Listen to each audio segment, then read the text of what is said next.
And we are live. Thank you for tuning in to LOL, where you will hopefully learn and laugh with me and our featured guest today, Jacquie. How are you, Jacquie? I'm doing well. I'm checking out how my office looks behind us. There we go. It looks good. Before we get into a lot of questions, I wanted to tell everyone that Jacquie is like a super innovator. She's a healthcare professional and she's a founder of Cannabis MD. Do you call yourself a social entrepreneur, Jacquie? Yes. Yeah. Thank you for that. Yes. Yep. Wow. Both Cannabis MD and TPED are founded upon the principles of a social enterprise. Awesome. And what I found out today that you were born in Tulsa? I know. Couldn't tell you what it looks like other than the photographs of, I think, from newborn up to 1. But I did use it when I was a new kid in a second move where I shared with my 3-year-old classmates that I was from Oklahoma. My mother was an Indian and my father was a cowboy.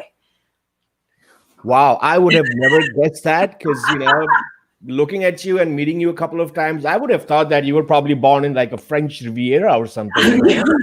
Thank you. And you were born in Tulsa. Awesome. So that's a fun fact about Jacquie. So if you know the format of our little show, I'll ask you some questions about what you do for a living, and I'll ask you some really crazy, wacky questions. Are you ready? All right. Are you ready, Jacquie? Here we go. Okay. So let me ask you this. You know who Meatloaf is, right? Yes. Okay. So my first question is, he has this song where he says, I will do anything for love, but I won't do that. What does he mean? Oh my gosh. Well, you know what? Oh my gosh, that's so funny because I listened to Meatloaf so many times in the when I was first married with my ex-husband. Yeah. What do that for love? I couldn't tell you. My head is, I don't know, maybe that's like a version of PTSD that I can't bring forth Meatloaf anymore. Okay. I'll What is it? What would he not do? I mean, I don't know. I've always thought of this, that he always says okay. that I will do anything for love, but I won't do that. So, I'm always asking people what he means. But Well, I know.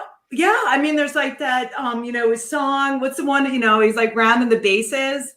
And, I think it ends up that, yeah, he, screams out, yes, I'll marry you or something like that. So maybe that's it. Maybe that's it. Maybe that's it. So it still is an unsolved mystery. Yeah. I'll keep at it. Now, coming to what you do day in and day out, because, you are all over the world. Well, nowadays on Zoom, but, Yeah. you speak at a lot of different conferences. I wanted to ask you, what are some of the misconceptions about the cannabis industry? Because a lot of people do not know really. Is there anything that you want to highlight? Wow. Well, as I was getting ready to come on, catching up on the news, I mean, here's one that's pretty powerful, that the settlement was just announced with Purdue, the #1 manufacturer of opioid medications. Okay.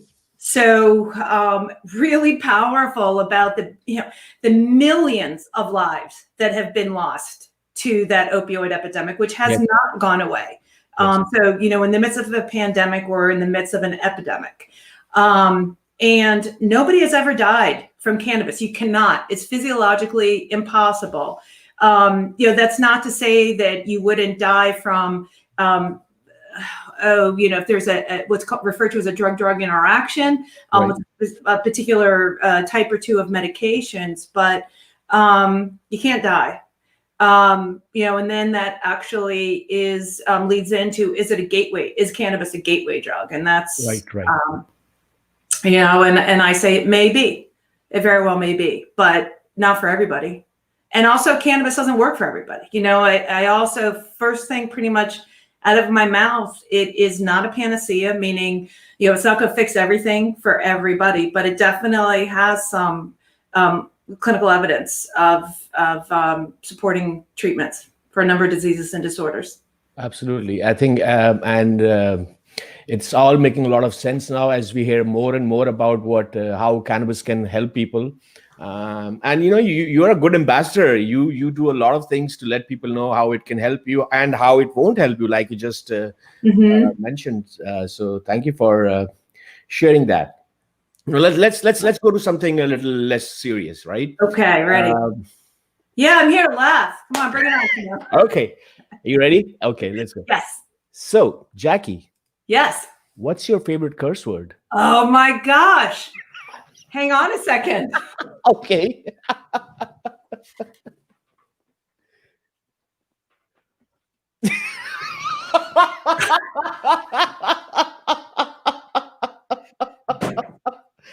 God, I think this show will be banned pretty soon. One of my daughters gave that to me one Hanukkah. So it's not a caricature of me, but it truly catches my essence.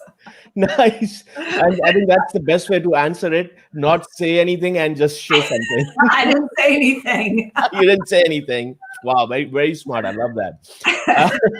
Nice. Also, as I mentioned earlier, and I see a lot of your posts on LinkedIn about a lot of initiatives that you are taking. Can you tell us a little bit about some of the projects that you're working on right now? Sure.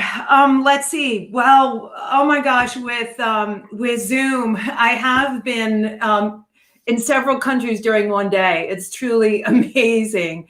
But the initiatives that I'm primarily focused on are helping educate people that there is a void of cannabis science education and the understanding of cannabis therapy, cannabinoid therapy as it's referred to, with physicians. And this is certainly in the US and it's across the globe. Okay. And the foundation of that is actually that void is founded on racial prejudice. These are the laws that came into play when cannabis was outlawed in 1937. It actually was utilized regularly by physicians from the probably around 1870 or so until 1937. So that's an initiative that I'm focused on. Also, okay. I'm also focused on ensuring that there is social justice and health equity as it pertains to cannabis. That conviction of mine led to the founding of TPAD, which is my second social enterprise. I founded that in, when was that? February 2019. CBMD, the shorthand for Cannabis MD, was founded in 2017. And then I'm in graduate school because I don't have anything else to do. I've never heard anyone say that before, that, I'm in graduate school because so that certainly made me laugh. Okay, let me now throw a curveball, right? So it's I will give you a hint. It's a true or false question. Let's see if you can get it. Okay, here we go. 80% of lions make up the entire lion population. True or false? False. How? Because I would think, well, actually, my immediate reaction was maybe what's the difference between a lioness? That's what I would think, is that a lioness.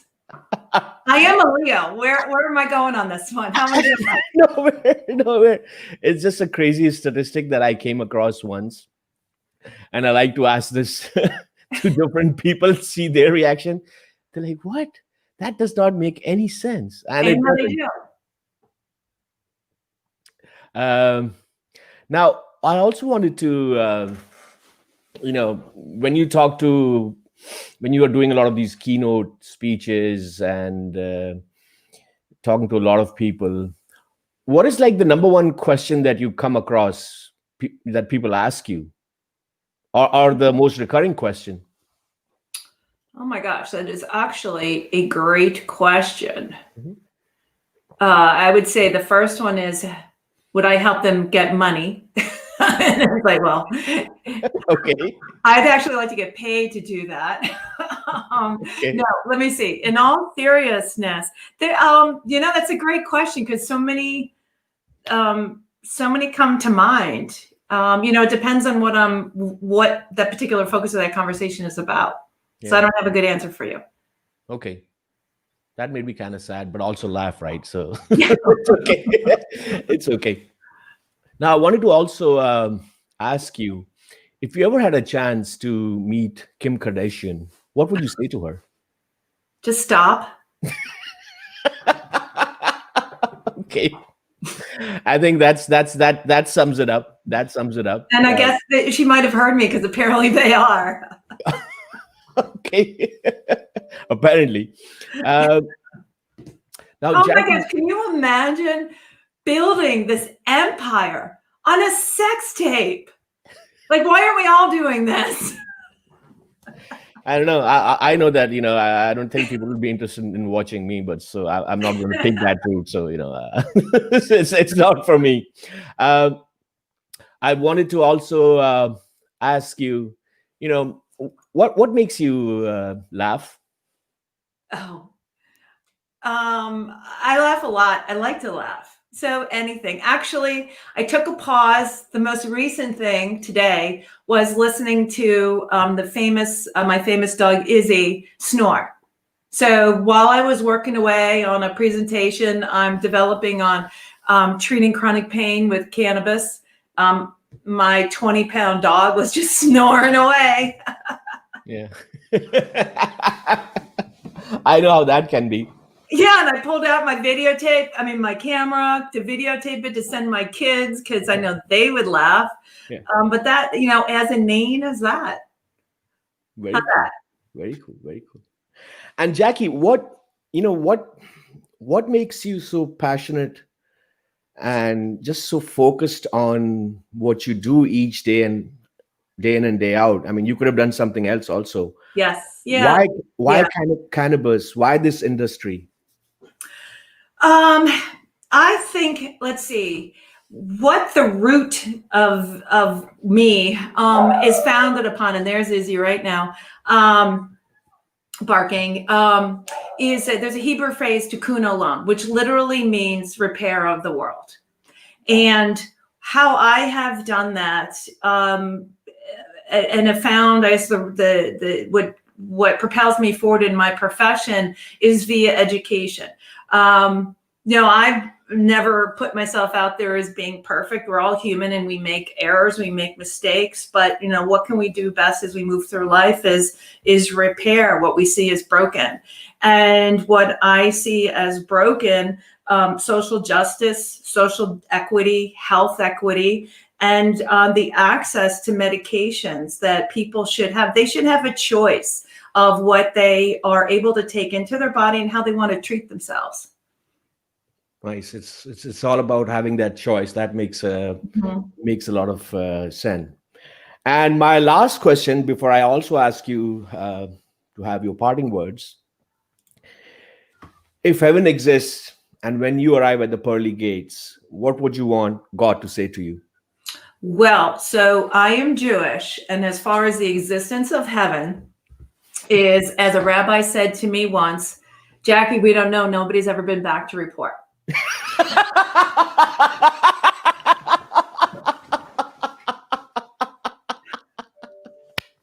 Wow, that's the best answer I've heard. So I might say,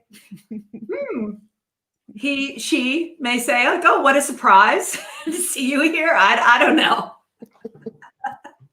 What a surprise. I love that. Awesome. Any parting words that you want to share with the audience? I just think, as far as this, the focus of what we're doing is learning. And I hope people, there's a takeaway from something that I said. And equally as important is that hopefully we've made people laugh. At this time, what's gone on for the last several months with the pandemic, how we've had to just shift all of these perspectives on how we carry on every day, how we see our family, how we see our friends or don't.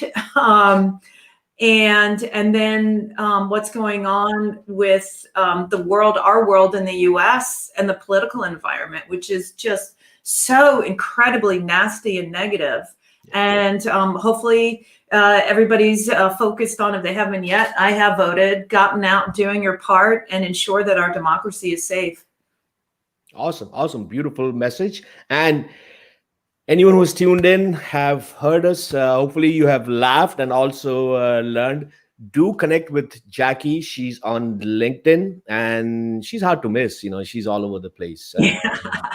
And thank you so much for having the courage to do this, Jacquie. It was great talking to you. Absolutely. Thanks for having me. Hopefully, I'll see you soon. Bye. All right, take care. Bye-bye.